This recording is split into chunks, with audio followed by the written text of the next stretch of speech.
We're sounding good. We're sounding good. Listen, I'm not going to hold y'all too long. Y'all know how this goes.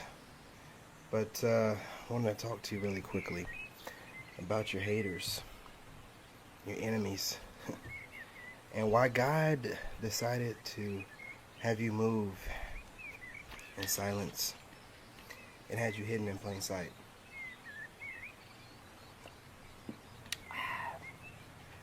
Some good water.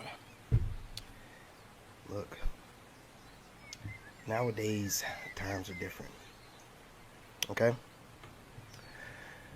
You can't really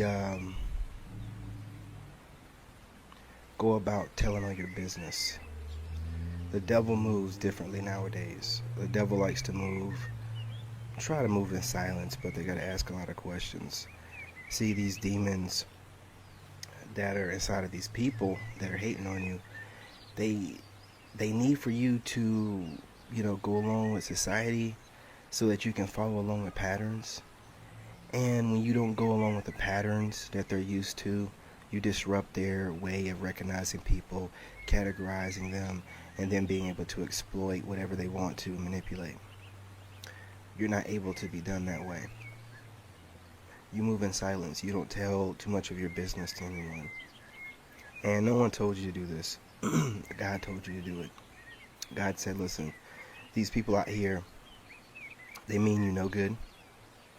And the way I want you to move is when people come towards you, right? You guys know how you do this.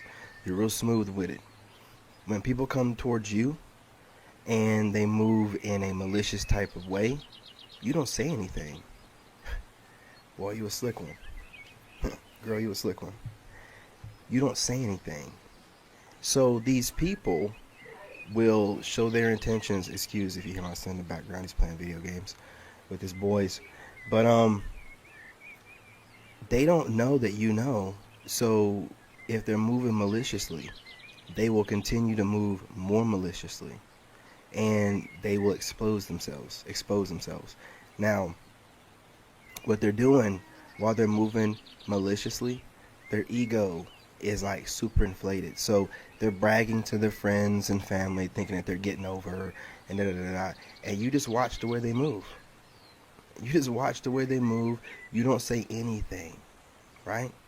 And then this way, you're allowing that person to either self-correct, show a little bit of empathy and heart, or continue doing what they're doing and dig themselves into a grave.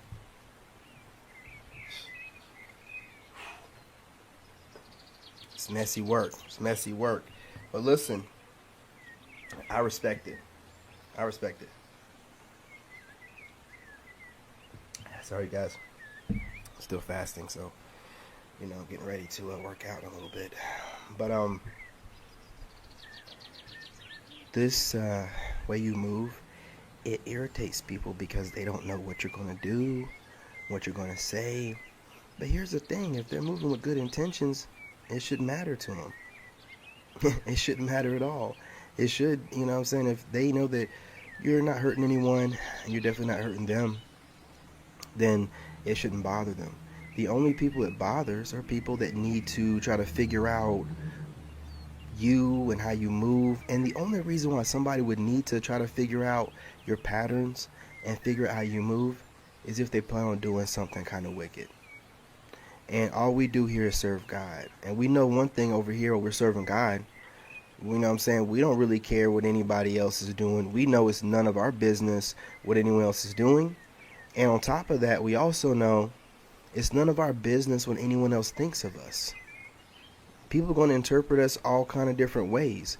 And to try to go out of our way to try to correct what they think in their reality, that's not how we move. We move in silence. So allow anyone to think whatever they want to, like you've been doing. Allow people to make up stories like you've been doing. And continue to move in silence and allow people to hang themselves. I'm telling you, that's the best way to move. Whenever someone comes off in a kind of malicious way, or it seems like they're kind of wicked or, slightly shady or whatever, if you were to jump on that, then you would be an emotional person. But to express emotional intelligence and say, listen, no one's perfect. I'm going to give them the benefit of the doubt, but I'm going to keep an eye on them and never open up too much. And then notice how they move, how they act around you, if they start getting more shady, if they feel like some kind of way. Because here's the thing about it, and it's not really playing a role. It's really just, how powerful you are. Like, you're so powerful that you don't need to wear a mask. Everybody walks around with a mask to protect themselves from, other people. So they'll wear a mask, or when I say a mask, they're acting a certain kind of way to where they don't feel like anyone will try them, while also not coming off like they're being too abrasive, or defensive. You don't have to wear a mask. You're able to be yourself because you can cut anybody off at any given time, and it's anybody, right? Because you know that you serve the Most High God. You came here with God, you leave here with God. You didn't come here with anybody else. Everybody else that you interact with is a life experience, a life lesson that you're meant to learn something from and move on down your way. Now, depending on, the relationship you have and how you guys grow together depends on how long you'll know somebody else, right? So, this is a superpower, right? Being able to just cut somebody off at will, being able to just walk away from these bad scenarios, and it also scares your enemy.